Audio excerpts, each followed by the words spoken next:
तो राधे राधे साथियों। और ये हमारी जो सीरीज चल रही है उसका सेट नंबर 4 है। तो चलिए फिर स्टार्ट करते हैं बिना टाइम वेस्ट करे। और सेट 1 2 3 आ चुके हैं, मैंने इनका प्लेलिस्ट अलग से बना दिया है। जो नए स्टूडेंट है उन्हें बता दूं, जनवरी से लेकर सितंबर तक के सारे इंपॉर्टेंट करंट अफेयर्स इस सीरीज में हम कवर कर रहे हैं। जो मोस्ट इंपॉर्टेंट क्वेश्चन है वही मैं आपके सामने लेकर के आ रहा हूँ। तो चलो फिर स्टार्ट करते हैं आज की क्लास। तो इस प्रश्न में पूछ रहे हैं, कजाकिस्तान के नए प्रधानमंत्री कौन बन गए हैं? तो आंसर हो जाएगा ओल्जास बेक्टेनोव बन गए हैं। कजाकिस्तान की अगर बात करते हैं, इसकी कैपिटल क्या होती है? देखो अभी इसकी वर्तमान में कैपिटल अस्ताना है। पहले अस्ताना हुआ करती थी, फिर बदल करके नूर सुल्तान कर दी, फिर वापस अस्ताना कर दी है। और करेंसी है कजाकिस्तानी तेंगे, यहाँ की करेंसी है। और आपको याद होगा एक मिलिट्री एक्सरसाइज हम कजाकिस्तान के साथ में करते हैं, उस एक्सरसाइज का नाम क्या है? काजिंद एक्सरसाइज। ये भी ध्यान में रखना। अगला देखते हैं। तो अगले प्रश्न में पूछ रहे हैं, अभी विश्व पुस्तक मेले 2024 का आयोजन ये कहाँ पे किया गया? तो ये किया गया नई दिल्ली में। और हम इसे बोलेंगे इंग्लिश में वर्ल्ड बुक फेयर 2024। कहाँ पे? नई दिल्ली के प्रगति मैदान में इसका आयोजन किया गया। किसने किया? नेशनल बुक ट्रस्ट ने इसका आयोजन किया। और ये अच्छा प्रश्न बन सकता है कि इसमें गेस्ट कंट्री कौन रहा? तो सऊदी अरब रहा। नेशनल बुक ट्रस्ट के डायरेक्टर कौन है? युवराज मलिक है। और अभी याद रखना, इसी तरह से इसी साल हमने पढ़ा था कि 47 नंबर का अंतरराष्ट्रीय पुस्तक मेले का आयोजन ये हुआ था कोलकाता में, जिसमें थीम कंट्री यूके रहा था। ये भी याद रखना, ये हम पढ़ चुके हैं। अगला देखते हैं। फिर अगला प्रश्न पूछ रहे हैं, अभी 7वां हिंद महासागर सम्मेलन का आयोजन ये कहाँ पे किया गया? तो ये किया गया ऑस्ट्रेलिया में। हम बात कर रहे हैं इंडियन ओशन कॉन्फ्रेंस 2024 की। और अभी ये पर्थ ऑस्ट्रेलिया में हुआ था और इसका थीम क्या था? Towards stable and suitable Indian ocean, एक स्थिर और टिकाऊ हिंद महासागर की ओर। और इसमें भारत की तरफ से हिस्सा लिया था हमारे जो विदेश मंत्री हैं सुब्रमण्यम जयशंकर जी ने। ध्यान रखना ये। अगला देखते हैं। फिर अगले में पूछ रहे हैं कि अभी पहली बार फिट इंडिया मूवमेंट का ब्रांड एम्बेसडर किसे बनाया गया? तो आंसर होगा नरेंद्र कुमार यादव को। और ये अच्छा प्रश्न इसलिए है क्योंकि हमेशा हम देखते हैं ब्रांड एम्बेसडर किसी सेलिब्रिटी को या किसी स्पोर्ट्स पर्सन को ऐसे ही बनाए जाते हैं। लेकिन इस बार यहाँ पे जो ब्रांड एम्बेसडर बनाया है वो एक IRS ऑफिसर है, इंडियन रेवेन्यू सर्विस ऑफिसर है, नरेंद्र कुमार यादव। और इन्हीं को फिट इंडिया मूवमेंट का ब्रांड एम्बेसडर बनाया। और फिट इंडिया मूवमेंट की अगर हम बात करें तो इसका उद्देश्य क्या था इसको शुरू करने का? आपको आपके फिजिकली फिट रखना और उसके लिए आप एक्सरसाइज करो, स्पोर्ट्स को अपने जीवन में शामिल करो, यही इसको शुरू करने का मुख्य उद्देश्य था। बात करें इसकी शुरुआत कब हुई थी? तो 2019 में इसकी शुरुआत हुई थी। डेट अगर महीना बताऊं तो 29 अगस्त 2019 को शुरुआत हुई थी। तो ध्यान रखना ये। अगला देखते हैं। फिर अगले में पूछ रहे हैं कि विश्व रक्षा प्रदर्शनी 2024 का आयोजन ये किस देश में किया गया? तो आंसर हो जाएगा सऊदी अरब में किया गया। हम बात कर रहे हैं वर्ल्ड डिफेंस एग्जीबिशन 2024 की। आयोजन किया गया सऊदी अरब में। मतलब ये एक तरह से एग्जीबिशन है जहाँ पे वेपन्स वगैरह, जो हथियार से संबंधित जो भी प्रोडक्ट्स होते हैं उनकी प्रदर्शनी यहाँ पे की गई। और यहाँ पे भारत को रिप्रेजेंट किया था हमारे जो रक्षा राज्य मंत्री हैं अजय भट्ट, उन्होंने। तो अगले प्रश्न में पूछ रहे हैं, विश्व रक्षा प्रदर्शनी 2024 का आयोजन ये किस देश में किया गया? तो आंसर होगा सऊदी अरब में। हम बात कर रहे हैं वर्ल्ड डिफेंस एग्जीबिशन 2024 की, जिसका आयोजन सऊदी अरब में किया गया। तो ये डिफेंस टेक्नोलॉजी से संबंधित जितने भी वेपन्स होते हैं, जितने भी प्रोडक्ट्स होते हैं, उनकी यहाँ पे प्रदर्शनी लगाई गई। एक तरह से एग्जीबिशन है ये, है ना, डिफेंस से संबंधित एग्जीबिशन था, सऊदी अरब में हुआ। ध्यान रखना। अगला देखते हैं। और सऊदी अरब के हम बात करें स्टैटिक की, तो इसकी कैपिटल क्या होती है? इसकी कैपिटल होती है रियाद। और सऊदी रियाल यहाँ की करेंसी है। तो अगला पूछ रहा है, नामीबिया के राष्ट्रपति अभी नए बन गए हैं, उनका नाम क्या है? उनका नाम है नंगोलो म्युम्बा। नंगोलो म्युम्बा नामीबिया के नए प्रेसिडेंट का नाम है। बाकी नामीबिया की बात करें तो ये एक अफ्रीकी देश है। और आपको याद होगा हम यहीं से चीते भी लेकर के आए थे। और इसकी कैपिटल जरूर याद रखना, इसकी कैपिटल विंडहोक है। अगला देखते हैं। फिर अगले प्रश्न में पूछ रहे हैं कि इस साल जो चौथा खेलो इंडिया यूनिवर्सिटी गेम्स हुआ वो कहाँ पे हुआ? कहाँ पे पूछ रहे हैं, कहाँ पे हुआ? तो इसका तो सही उत्तर हो जाएगा असम में हुआ। अब यहाँ से आपके लिए 3 प्रश्न बनेंगे। ये प्रश्न जो मैं पूछ रहा हूँ इनके उत्तर मैं आपको आगे दूंगा, बकायदा प्रश्न कराऊंगा। लेकिन अभी मैं आपसे पूछ रहा हूँ, ये आपका होमवर्क प्रश्न समझ लो कि इसका मैस्कॉट यानी कि इसका शुभंकर क्या था? इसको जीता किसने है? मतलब पहले स्थान पे कौन रहा? बस ये 2 बातें बता दो, मैस्कॉट शुभंकर और पहले स्थान पे कौन रहा। हम अगला प्रश्न देखते हैं। फिर अगले प्रश्न में पूछ रहे हैं कि लक्ष्मी नारायण अंतरराष्ट्रीय पुरस्कार से भी किसे सम्मानित किया गया, तो आंसर होगा प्यारेलाल शर्मा को। प्यारेलाल शर्मा ये प्रतिष्ठित संगीतकार हैं और अभी इन्हीं को लक्ष्मी नारायण अंतरराष्ट्रीय पुरस्कार से सम्मानित किया गया। ठीक है, अगला देखते हैं। फिर अगले प्रश्न में पूछ रहे हैं पुरानी पेंशन स्कीम बहाल करने वाला, शुरू करने वाला उत्तर पूर्व का पहला स्टेट कौन सा बन गया है, तो याद रखना सिक्किम बन गया है। तो इस तरह का पहला स्टेट बना तो प्रश्न इंपॉर्टेंट रहेगा, याद रखना सिक्किम इसका आंसर है, जिसकी कैपिटल होती है गंगटोक। फिर अगले प्रश्न में पूछ रहे हैं खेलो इंडिया यूनिवर्सिटी गेम्स 2024 का शुभंकर क्या है। देखो शुभंकर मैंने आपसे पूछा था ना, तो शुभंकर आ गया है। शुभंकर है अष्टलक्ष्मी, जो रिप्रेजेंट करता है तितली को, और इस बार हमने देखा 14 संस्करण है, असम में होगा शुभंकर। अब मैंने आपको बता दिया, जल्दी मैं आपको ये भी बता दूंगा कि इसको किसने जीता है। अभी आप बताओ कि विजेता कौन रहा, पहले स्थान पे कौन रहा। हम अगला देखते हैं। तो अगले प्रश्न में पूछ रहे हैं कि भारत का सबसे बड़ा बैटरी एनर्जी स्टोरेज सिस्टम आधारित सौर ऊर्जा संयंत्र ये कहाँ पे स्थापित किया गया, तो आंसर होगा छत्तीसगढ़ में। अब इसकी खास बात क्या है, वैसे सोलर पावर प्लांट तो बहुत सारे हैं, लेकिन इसकी बात यह है कि दिन के वक्त तो जो सूर्य से एनर्जी लेकर के, मतलब सोलर एनर्जी का इस्तेमाल ये करेंगे, सूर्य से एनर्जी बना देंगे, लेकिन रात के वक्त तो सूर्य निकलता नहीं है, तो दिन के वक्त ही ये सोलर से एनर्जी बना करके उसे बैटरी में भी स्टोर कर लेंगे, और रात के समय उस बैटरी में जो स्टोर्ड करी है दिन के समय इन्होंने उस एनर्जी का स्टोरेज करेंगे। तो इस तरह से हमने कहा ये भारत का सबसे बड़ा battery energy storage system plant होगा, जो कि सोलर एनर्जी यानी कि सौर ऊर्जा पर पूरी तरह से बेस्ड होगा, दिन में भी और रात में। कहाँ पे शुरू हुआ, याद रखना छत्तीसगढ़ में। छत्तीसगढ़ में भी कहाँ पे, छत्तीसगढ़ में राजनांद गांव है, वहां पे ध्यान रखना। ये अगला देखते हैं। फिर अगले प्रश्न में पूछ रहे हैं south Asian football federation under 19 महिला फुटबॉल चैंपियनशिप 2024 का खिताब किसने जीता है, तो इसमें इंडिया और बांग्लादेश दोनों को फाइनली विजेता घोषित किया गया। एक्चुअली में पहले तो ये बात कर लो, देखो South Asian football federation under 19 women's football championship 2024 हुआ कहाँ पे, तो ये बांग्लादेश की कैपिटल ढाका में हुआ था, और फाइनल में भारत और बांग्लादेश का स्कोर बराबर रहा था, तो इसलिए दोनों को यहाँ पे संयुक्त रूप से विजेता घोषित कर दिया गया। वैसे साउथ एशियन फुटबॉल फेडरेशन का भी हेडक्वार्टर आपको ढाका बांग्लादेश में ही मिलेगा। अगला देखते हैं। तो अगले प्रश्न में पूछ रहे हैं राजस्थान के ध्रुपद गायक लक्ष्मण भट्ट का भी निधन हो गया, उन्हें 2024 में कौन सा पद्म पुरस्कार मिला था, तो पद्मश्री से उनको सम्मानित किया गया था, इनका भी हाल ही में निधन हो गया। अब देखो यहाँ पे पद्म पुरस्कारों की बात हुई है, तो मैं एक बार आपको क्विक रिवाइज करवा दूं। इस बार जो टोटल पद्म पुरस्कार दिए गए 132 थे, जिसमें हमने देखा 5 तो पद्म विभूषण थे, 17 पद्म भूषण थे और 110 पद्मश्री थे। ये तो एक बार मैं आपको पद्म विभूषण सारे दिखा देता हूँ। अच्छा, भारत रत्न कितनों को दिया गया, 5 को, तो ये भी हम रिवाइज कर लेते हैं एक बार। देखो पहले हम बात कर लेते हैं जो भारत रत्न है, पीवी नरसिम्हा राव, चौधरी चरण सिंह, एम.एस. स्वामीनाथन, कर्पूरी ठाकुर और लाल कृष्ण आडवाणी। ये तो आपको याद रखनी है। बाकी हमने जैसा कि कहा था पद्म विभूषण भी 5 को दिया गया, तो वो भी आपको याद रखने होंगे। एक वैजयंती माला है, एक जो साउथ के एक्टर है चिरंजीवी, एक पद्म सुब्रमण्यम, बिंदेश्वर पाठक और एम वेंकैया नायडू। तो ये 5 और भारत रत्न वाले 5, ये तो आपको कंठस्थ याद रखने ही है। ठीक है, बाकी पद्म भूषण मैंने आपको बता दिया कितनों को, 17 को मिला है, और पद्मश्री 110 को मिला है। अगला देखते हैं अभी। तो फिर अगले प्रश्न में पूछा जा रहा है कि नेल्सन मंडेला पुरस्कार 2024 से भी किसे सम्मानित किया गया, तो एक भारतीय संस्थान है निमहंस नाम का, और निमहंस का फुल फॉर्म होता है national institute of mental health and neuro science. तो हेल्थ प्रमोशन के लिए अभी WHO ने, वर्ल्ड हेल्थ ऑर्गेनाइजेशन ने ही 2024 नेल्सन मंडेला पुरस्कार से सम्मानित किया है निमहंस नाम के संस्थान को, और ये जो पुरस्कार है उन्हें मानसिक स्वास्थ्य और कल्याण को बढ़ावा देने के लिए दिया गया। तो याद रखना कौन देता है, WHO देता है। पुरस्कार का नाम क्या है, नेल्सन मंडेला पुरस्कार है। 2019 से दिया जा रहा है हेल्थ सेक्टर में अच्छा काम करने के लिए, और 2024 का किसे, निमहंस को दिया गया। ये बातें ध्यान रख लो। अगला देखते हैं। फिर अगले प्रश्न में पूछ रहे हैं दोस्त मोर्चे महोत्सव ये कहाँ पे मनाया जाता है, कहाँ पे मनाया गया, तो याद रखना लद्दाख में मनाया गया।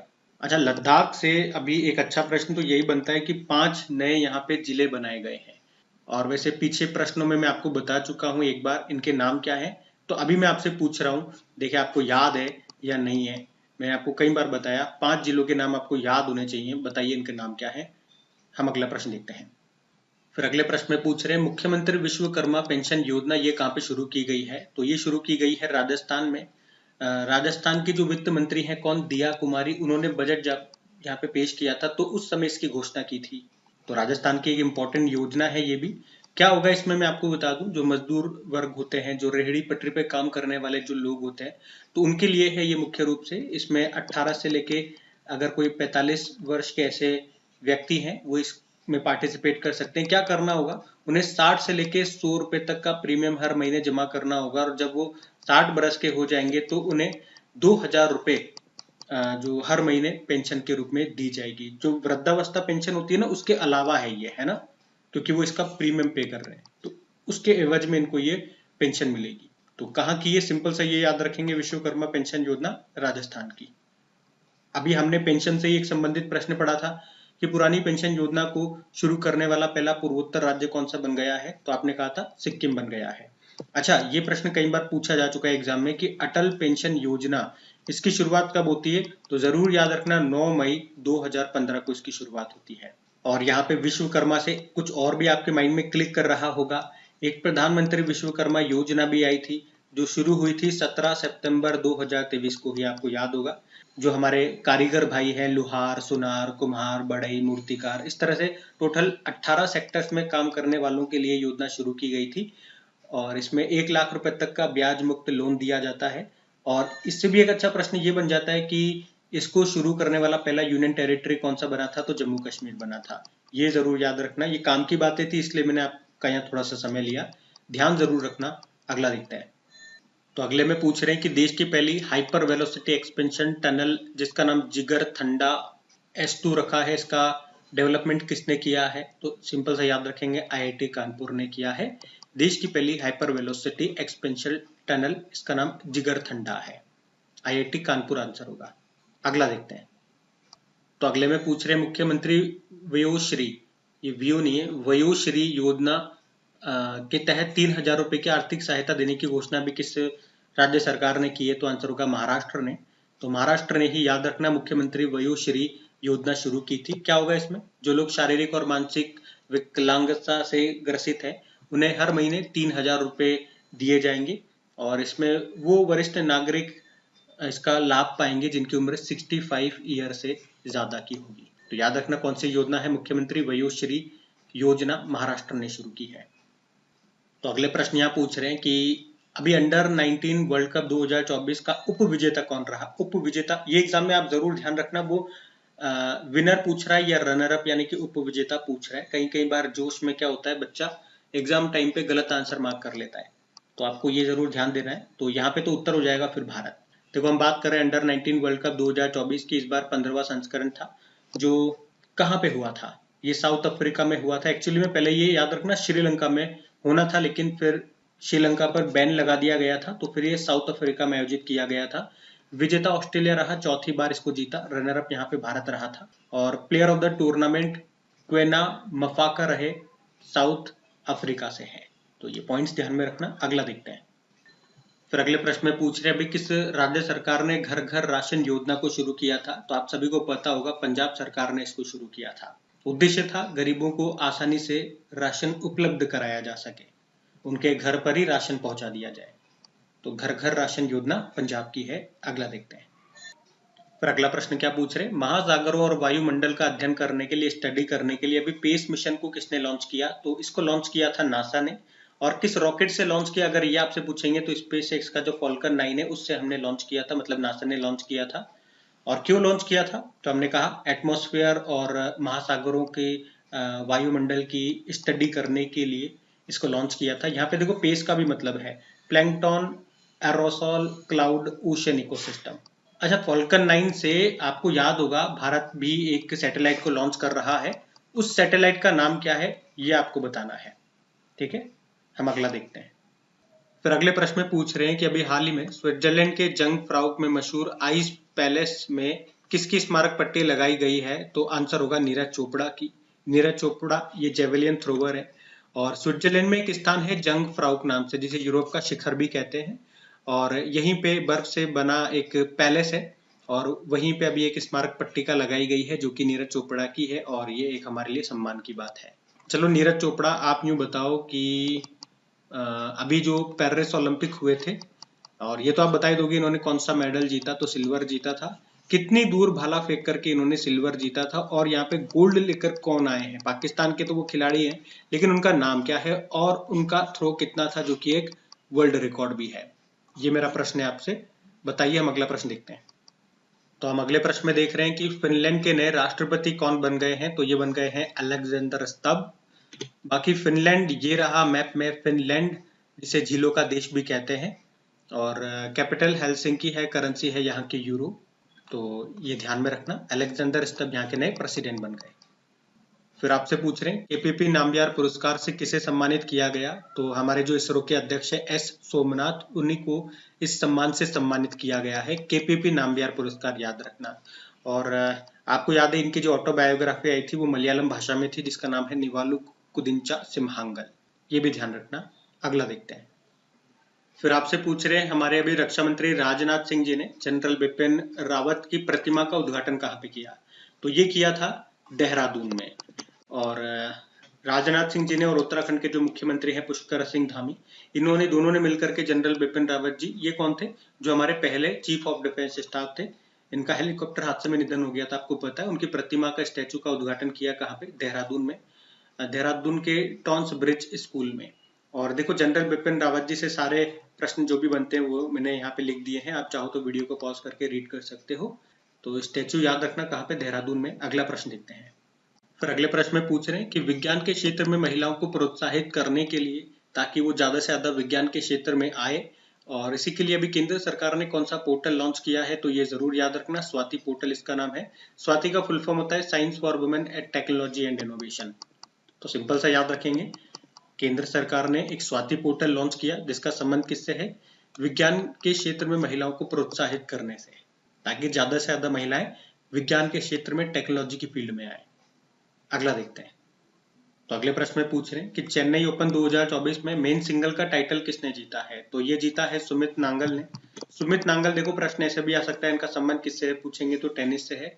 और अभी चेन्नई ओपन टूर्नामेंट में मेन सिंगल का टाइटल इन्होंने जीत लिया, इटली के लुका नारदी को इन्होंने हराया है। तो ये ध्यान में रखना। अगला देखते हैं। फिर अगले प्रश्न में पूछ रहे हैं कि दक्षिण भारत सांस्कृतिक केंद्र को अभी किस राज्य में स्थापित किया गया। तो आंसर होगा इसका तेलंगाना में। और तेलंगाना में भी कहाँ पे, हैदराबाद में। हैदराबाद में दक्षिण भारत सांस्कृतिक केंद्र का भी उद्घाटन किया गया। और आप कह सकते हो कि संगीत नाटक अकादमी का दक्षिण भारत में खोला गया ये पहला केंद्र है, ऐसा ध्यान में रख लो। कहाँ पे, हैदराबाद में। अगला प्रश्न देखते हैं। फिर अगला प्रश्न पूछ रहे हैं कि अंतरराष्ट्रीय न्यायालय का अध्यक्ष अभी किससे बनाया गया है। तो आप सभी जानते हैं इनका नाम नवाब सलाम है। और ये किस देश से है, अभी डेली करंट अफेयर्स में हमने कई बार इनका नाम पढ़ा है। ये लेबनान से बिलोंग करते हैं। कहाँ से, लेबनान से। लेबनान की कैपिटल क्या है, बेरूत है। वैसे इंटरनेशनल कोर्ट ऑफ जस्टिस का मुख्यालय जरूर याद रखेंगे, हैग नीदरलैंड में है। ठीक है, अगला देखते हैं। फिर आपसे पूछ रहे हैं कि अंतरराष्ट्रीय लघु चाय धारक परिसंघ का 25वां सत्र अभी पहली बार भारत में हुआ। भारत में भी कहाँ पे हुआ ये आपसे पूछ रहे हैं। तो आंसर हो जाएगा इसका असम में हुआ है। और वैसे तो इसकी ये 25वीं बैठक है, 25वां सत्र है, लेकिन ये पहली बार भारत में हुआ है, इसलिए हमारे लिए ये प्रश्न इंपॉर्टेंट हो जाता है। और भारत में भी कहाँ पे हुआ, असम में। असम के गुवाहाटी में इसका आयोजन हुआ है। अच्छा, ये तो चाय की बात हो गई, टी की बात हो गई। आपको याद होगा अंतरराष्ट्रीय कॉफी सम्मेलन 2023, ये पिछले साल हुआ था, पहली बार भारत में हुआ था। तो वो कहाँ पे हुआ था, बंगलुरु में हुआ था। वो भी आप जरूर याद रखिएगा। और आपको याद होगा पिछले साल अंतरराष्ट्रीय ओलंपिक समिति की 141 नंबर का सेशन, ये भी मुंबई में हुआ था। तो अगले प्रश्न में पूछ रहे हैं, ये प्रश्न इंपॉर्टेंट है, थोड़ा सा मैं आपको इसको समझाऊंगा जरूर, क्योंकि प्रश्न इंपॉर्टेंट है और अभी किसी एग्जाम में ये प्रश्न पूछा भी जा चुका है। तो क्या है, चर्चा में रहा CAR-T सेल थेरेपी का संबंध किससे है। तो कैंसर से है। और चर्चा में क्यों रहा ये भी मैं आपको बता दूं, क्योंकि अभी इसको मंजूरी मिल गई है और इससे पहला मरीज ठीक भी हो चुका है।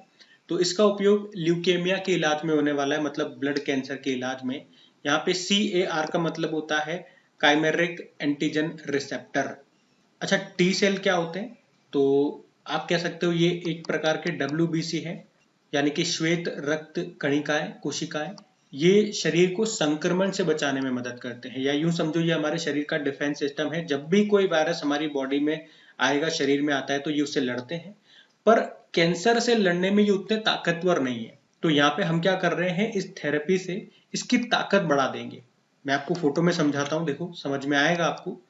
तो आप देखोगे एक कैंसर रोगी की बॉडी से हम ब्लड निकालते हैं, उसमें से हमने टी सेल निकाल लिया, फिर टी सेल में हमने CAR ऐड कर दिया, तो उसके बाद हम इसे कहेंगे CAR टी सेल। पहले ये टी सेल था, हमने यहाँ पे CAR ऐड कर दिया, तो अब इसे हम क्या कहेंगे, CAR टी सेल कहेंगे।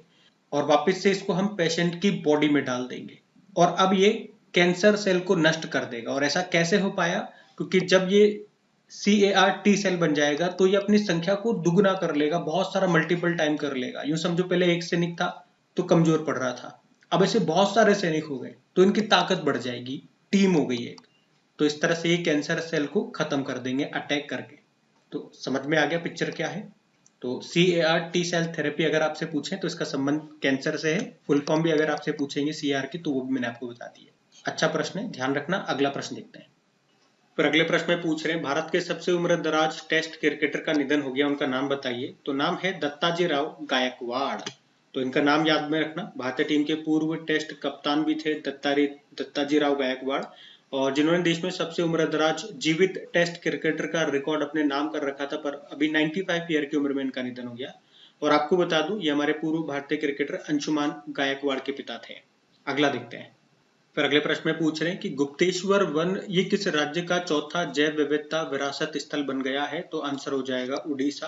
अच्छा, जैव विविधता यानी कि बायोडायवर्सिटी क्या होता है, तो जब एक ही स्थान पे अलग अलग प्रकार की प्रजातियां यानी कि स्पीशीज पाई जाती है तो उसे जैव विविधता या बायोडायवर्सिटी कहते हैं। तो उड़ीसा में है ये गुप्तेश्वर वन, और अब इसे जैव विविधता विरासत स्थल घोषित कर दिया गया, और इस तरह से ये उड़ीसा का चौथा जैव विविधता विरासत स्थल बन गया। इससे पहले यहाँ के 3 कौन कौन से हैं, मंदसूर है, महेंद्रगिरी और बारगढ़ जैव विविधता स्थल यहाँ पर है, और गंधमर्दन की पहाड़ियां ये भी जैव विविधता स्थल यहाँ पे बनी थी, और अब ये यहाँ का चौथा बन गया है। कौन सा, गुप्तेश्वर वन, ये भी आप याद रखना। अगला देखते हैं। फिर आपसे पूछे पेटीएम ई कॉमर्स का नाम बदल के क्या कर दिया गया। तो इन्होंने नाम बदल के पाई प्लेटफॉर्म कर दिया है। अभी आपको याद होगा पेटीएम पेमेंट बैंक पे RBI ने बैन लगा दिया था, और उसके बाद पेटीएम ई कॉमर्स का नाम इन्होंने बदल के पाई प्लेटफॉर्म कर दिया, ये ध्यान में रखना। फिर अगले प्रश्न में पूछ रहे प्रधानमंत्री सूर्य घर मुफ्त बिजली योजना के अंतर्गत कितनी बिजली मुफ्त उपलब्ध कराई जाएगी या जाती है। तो आंसर होगा 300 यूनिट बिजली मुफ्त उपलब्ध कराई जाती है। अच्छा, आप बताओ इस योजना को कब शुरू किया था, कब इसकी घोषणा हुई थी। हम अगला देखते हैं। फिर आपसे पूछ रहे एहलान मोदी कार्यक्रम का आयोजन ये कहाँ पे किया गया था। यूनाइटेड अरब अमीरात में किया गया था। जब ये यूनाइटेड अरब अमीरात की यात्रा पर गए थे मोदी जी, वहां पे एहलान मोदी कार्यक्रम का आयोजन किया था अबू धाबी के जायद स्टेडियम में, और इसके थ्रू वहां पे जो भारतीय मूल के लोग हैं उनको संबोधित किया था उन्होंने। ठीक है, अगला देखते हैं। और IIT दिल्ली, इसने अभी यूनाइटेड अरब अमीरात में अपना कैंपस भी खोल लिया है, ये भी हम पढ़ चुके हैं। अगला क्या है देखो। तो अगले प्रश्न में पूछ रहे हैं किस राज्य ने काची नेमू को अपना आधिकारिक राज्य फल ऑफिशियल स्टेट फ्रूट घोषित कर दिया है। किसने, तो याद रखना असम ने। तो काजी नेमू ये असम का अब स्टेट फ्रूट बन गया है। ये एक प्रकार का नींबू ही है, तो इतना सा आप याद रखिएगा। फिर अगले प्रश्न में पूछ रहे हैं किस राज्य सरकार ने युवाओं को ब्याज मुक्त ऋण देने के लिए भी स्वयं नाम से एक योजना शुरू की थी। तो इसको शुरू किया था उड़ीसा ने। तो स्वयं योजना ये मैं आपको कई बार बता चुका हूँ, आपको पता है उड़ीसा ने इसको शुरू किया था। क्या होगा इसमें 1 लाख रुपए तक का युवाओं को लोन दिया जाएगा। अगर किसी युवा की उम्र 18 से लेकर 35 वर्ष है तो 1 लाख रुपए तक का आपको लोन दिया जाएगा। उस पैसे से आप स्वयं का काम, खुद का कोई स्टार्टअप वगैरह शुरू कर सकते हो। फिर अगले प्रश्न में पूछ रहे हैं कि अभी किस देश ने AI पावर्ड सड़क सुरक्षा के लिए नवा गवर्नमेंट पुरस्कार जीता है। तो ये भारत ने जीता है। आपको याद हो तो हमने पढ़ा था कि वर्ल्ड गवर्नमेंट समिट का आयोजन ये कहाँ पे हुआ, यूनाइटेड अरब अमीरात में हुआ था। तो वहीं पे भारत ने ये नवा गवर्नमेंट पुरस्कार जीता है। किसके लिए, AI पावर्ड सड़क सुरक्षा के लिए। एक्चुअली में हमारे जो सड़क परिवहन व राजमार्ग मंत्री हैं नितिन गडकरी, उन्होंने 2021 में आई रास्ते नाम से एक परियोजना शुरू की थी, जिसमें AI की मदद से सड़क सुरक्षा इंश्योर की जाती है, और उसी के लिए इस समिट में भारत ने ये पुरस्कार जीता है। तो ध्यान रखना। अगला प्रश्न देखते हैं। फिर अगले प्रश्न में पूछ रहे हैं अभी पहली बार, तो प्रश्न इंपॉर्टेंट हो गया क्योंकि फर्स्ट टाइम कुछ हो रहा है। क्या हो रहा है, डिजिटल इंडिया फ्यूचर स्किल शिखर सम्मेलन समिट का आयोजन ये कहाँ पे किया गया, कहाँ पूछ रहे हैं। तो आंसर हो जाएगा गुवाहाटी में। और समिट का नाम है digital India future skill summit. पहली बार इसका आयोजन किया गया, कहाँ पे किया गया? असम के गुवाहाटी में। आयोजन किसने किया? इलेक्ट्रॉनिक्स और आईटी मिनिस्ट्री ने इसका आयोजन किया है और इसके मंत्री अश्विनी वैष्णव हैं, ये ध्यान में रखना, जिनके पास रेल मंत्रालय भी है। ठीक है, अगला प्रश्न देखते हैं। फिर अगले प्रश्न में पूछ रहे हैं इंडोनेशिया के नए राष्ट्रपति अभी कौन बन गए हैं? तो आंसर होगा प्रबोवो सुबियांतो। इंडोनेशिया की कैपिटल क्या है? जकार्ता है और करेंसी है इंडोनेशियन रुपया। फिर अगले प्रश्न में पूछ रहे हैं कि भारत की पहली हेलीकॉप्टर आपातकालीन चिकित्सा सेवा ये कहाँ पे शुरू की गई है? तो आंसर होगा उत्तराखंड में। तो याद रखना ये भारत की पहली हेलीकॉप्टर इमरजेंसी मेडिकल सर्विसेज है जो भी उत्तराखंड में शुरू करी गई है। और इसमें जो एक हेलीकॉप्टर होगा उसे कहाँ पे तैनात किया जाएगा? तो उसे एम्स ऋषिकेश में तैनात किया जाएगा और इसे 150 किलोमीटर के दायरे में कहीं पर भी भेजा जा सकता है। अगर कोई इमरजेंसी सिचुएशन आती है तो हेलीकॉप्टर जाएगा, वहां से मरीज को लेकर के आ जाएगा। और इस हेलीकॉप्टर आपातकालीन चिकित्सा सेवा, इसे प्रोजेक्ट संजीवनी कहा जा रहा है, ये भी थोड़ा सा आप ध्यान में रखिएगा। अगला देखते हैं।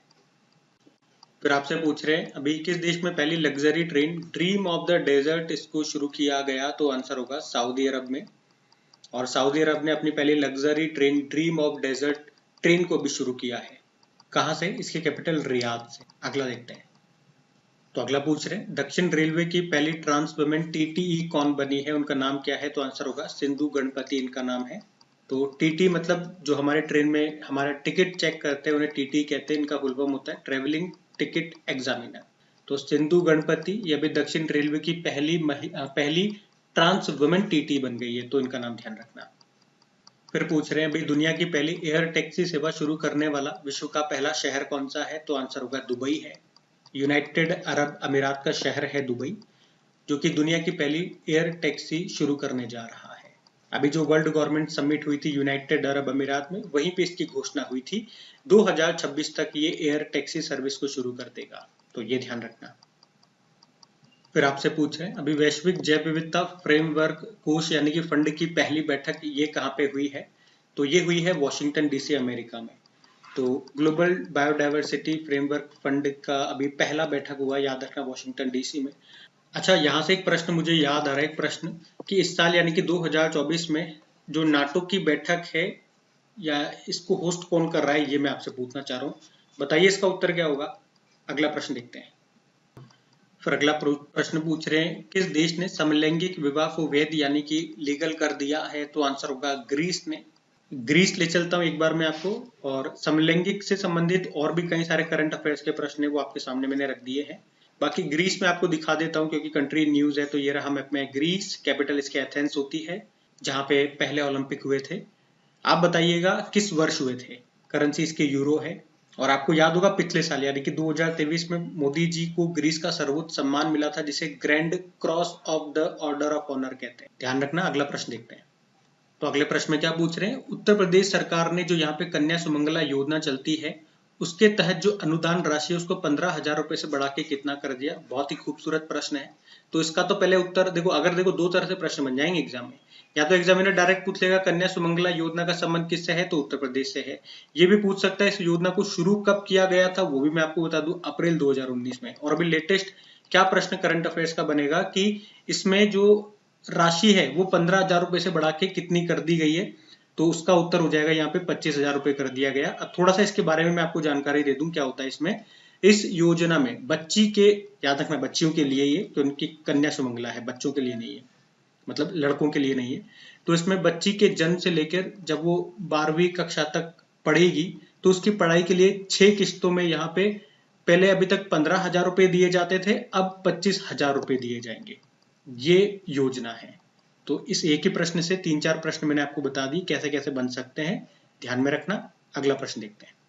फिर अगला प्रश्न देखो अभी किस राज्य सरकार ने वन मित्र योजना को शुरू किया है? तो इसका उत्तर हो जाएगा हरियाणा। तो क्या होगा इसमें, नाम से क्लियर है वन मित्र, मतलब इसमें अगर आप पेड़ लगाओगे तो आपको सरकार भुगतान करेगी, पैसे देगी। इसमें गड्ढे खोदने के लिए 20 रुपए दिए जाएंगे, पेड़ लगाओगे तो उसके अलग से 30 रुपए मिलेंगे, और फिर हर महीने 10 रुपए प्रति पेड़ आपको मिलेंगे अगर आप उसकी देखरेख करते हो। तो लोग बाग ज्यादा से ज्यादा पेड़ लगाए, तो उसके लिए ये योजना शुरू की गई है ताकि उसके एवज में थोड़ा बहुत रुपया भी उनको मिल जाए। और पेड़ तो ऐसा नहीं है कि आप लगाओगे तो आप ही को ऑक्सीजन देंगे, आप ही को छाया देंगे, ये सभी के लिए है। हमारे एनवायरनमेंट को सुरक्षित करेंगे। हमारा एनवायरनमेंट इन्हीं से ही है। यही नहीं रहेंगे तो एनवायरनमेंट नहीं रहेगा तो हम नहीं रहेंगे। हम इन्हीं से ही हैं, लेकिन हम इनकी केयर नहीं करते हैं। ये सद्बुद्धि पता नहीं कब आएगी लोगों में। डेवलपमेंट विकास के चक्कर में हम लोग क्या कर रहे हैं, देख रहे होंगे आप लोग, आपके गली मोहल्ले में भी देखते होंगे, रोड के सड़क किनारे पहले कच्चा रहता था, मिट्टी रहती थी, सीमेंटेड करने लग गए ताकि थोड़ी सी साफ सुथराई नजर आए। अरे क्या चाटोगे कि ऐसी साफ सुथराई को, हर तरफ से बस पैक करना चाहते हैं हर चीज को। मिट्टी रहने दो, छोड़ दो, घास फूस उगाओ, पेड़ पौधे। अरे पानी आता है बरसात का, वो अंदर नहीं बैठ पाता है, वो आगे बह के नाले में निकल जाता है। बेकार सिस्टम कर रखा है सबको। अगला देखते हैं हम। बड़ा गुस्सा आता है मुझे ऐसी बातों पे। देखो फिर अगला प्रश्न क्या है, अभी किस आईआईटी ने भारत का पहला ध्वनि आधारित एंटी ड्रोन सिस्टम को डेवलप किया है? तो इसको डेवलप किया आईआईटी जम्मू ने, ये याद रखना। ये भारत का पहला ध्वनि आधारित एंटी ड्रोन सिस्टम है। मतलब ये दुश्मनों के ड्रोन को मार गिराने में काम करेगा।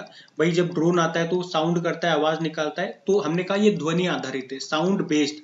मतलब आवाज सुनते ही ये उस तरफ जाएगा और उसको मार गिराएगा। मतलब इसमें कैमरा या रेडार वगैरह की जरूरत नहीं है, बस साउंड को पकड़ेगा ड्रोन की और उसे मार देगा। साउंड बेस्ड है, तभी इसने कहा ना ध्वनि आधारित है। याद रखना आईआईटी जम्मू ने। फिर अगले प्रश्न में पूछ रहे हैं, किस बैंक ने वर्ष का सर्वश्रेष्ठ प्रौद्योगिकी बैंक का पुरस्कार जीता है? तो उत्तर हो जाएगा साउथ इंडियन बैंक ने। तो साउथ इंडियन बैंक, इसने वर्ष का सर्वश्रेष्ठ टेक्नोलॉजी बैंक का पुरस्कार जीता है। याद रखना, मतलब सबसे बेहतरीन तरीके से टेक्नोलॉजी का इस्तेमाल करने के लिए इसे यह अवार्ड दिया गया है। और कहाँ मिला था इसे अवार्ड? अभी ये 19वें आईबीए वार्षिक बैंकिंग प्रौद्योगिकी सम्मेलन 2024 में, जो कि मुंबई में हुआ था। इसकी स्टैटिक आप देख लो, जैसे कि स्थापना होती 1929 में, हेडक्वार्टर त्रिशूर केरल में है। टैगलाइन होती है एक्सपीरियंस नेक्स्ट जनरेशन बैंकिंग। फिर अगला प्रश्न देखो, और मोस्ट इंपॉर्टेंट प्रश्न मार्क करना, ये प्रश्न एग्जाम में पूछा जा चुका है, ये भी मैं आपको बता दूं कि 58वां ज्ञानपीठ पुरस्कार के लिए किसे चुना गया? तो दो जनों को चुना गया, गुलजार को और जगत गुरु रामभद्राचार्य को। और जो भी इंपॉर्टेंट पॉइंट्स हैं पॉइंट वाइज में आपको बताता हूँ। वैसे सारी डिटेलिंग मैंने यहाँ पे लिख दी है, वीडियो को पॉज करके आप आराम से पढ़ सकते हो। लेकिन जो काम की बात है वो मैं आपको बता दूं। एक तो ये याद रखना, ज्ञानपीठ पुरस्कार की हम बात कर रहे हैं, ये सबसे पुराना और सर्वोच्च भारतीय साहित्यिक पुरस्कार है। और अभी 2023 के लिए 58वां ज्ञानपीठ पुरस्कार दिए जाने की घोषणा की गई दो लोगों को, गुलजार जो कि उर्दू के मशहूर कवि है, और संस्कृत विद्वान जगत गुरु रामभद्राचार्य जी को। बाकी देखो, ज्ञानपीठ पुरस्कार से 2-4 पॉइंट याद रख लो, कितनी भाषाओं में दिया जाता है। 23 भाषाओं में, 22 तो संविधान के 8वीं अनुसूची वाली है और एक अंग्रेजी भाषा है। अगर यहाँ पे साहित्यिक अकादमी पुरस्कार की बात करेंगे तो राजस्थानी भाषा और जोड़ लेना, क्योंकि वो 24 भाषाओं में दिया जाता है। पहली बार ज्ञानपीठ पुरस्कार 1965 में जी शंकर कुरुप को दिया गया था मलयालम भाषा में। हमने 2023 का 58वां आपको बता दिया, उससे पहले 2022 का 57वां दामोदर माउजो को, और 21 के लिए 56वां 56 नंबर का नीलमणि फूकन को दिया गया था। पुरस्कार के रूप में 11 लाख दिए जाते हैं, मरणोपरांत नहीं दिया जाता। अभी तक एक ही बार अंग्रेजी भाषा में दिया गया था 2018 में, 54वां अमिताभ घोष को। पहली महिला कौन थी जिन्हें दिया गया था? 1976 में 12वां आशापूर्णा देवी, जो बंगाली भाषा के लिए दिया गया था। तो सारी डिटेलिंग मैंने आपको यहाँ बता दी, इसे ध्यान में रखना।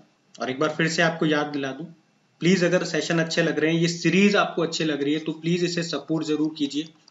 ऐसा नहीं हो कि आप लोग देख करके निकल जाते हो बस। ज्यादा से ज्यादा कुछ नहीं कर सकते, वीडियो को लाइक कर दीजिए, और अपने दोस्तों के साथ में तो आप शेयर ही कर सकते हो, इसमें आपका कोई रुपया खर्च नहीं होता।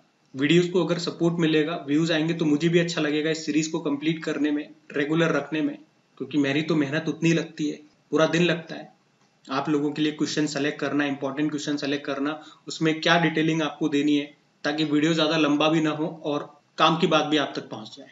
और रिवीजन फॉर्मेट में भी ये वीडियो चलता रहे, ऐसा ना हो कि ये लॉन्ग वीडियो बन जाए। सारी चीजों का मुझे ध्यान रखना पड़ता है, बैलेंसिंग रखने का, न कम हो न ज्यादा हो। तो प्लीज आप लोगों से निवेदन रहेगा, वीडियोस को सपोर्ट जरूर करें। अपने टेलीग्राम में, स्टडी ग्रुप में, व्हाट्सएप पे, जहां पर भी आप इसे शेयर कर सकते हैं, एक बार शेयर जरूर कीजिएगा। लाइक करना मत भूलिएगा। इस वीडियो के लाइक का टारगेट रखते हैं 5000 लाइक का। वैसे बड़े दुख की बात है, 5000 लाइक छोड़ो, व्यूज ही नहीं आ पा रहे हैं इसमें, लेकिन कोशिश कीजिए, मैं भी डेली कोशिश कर रहा हूँ।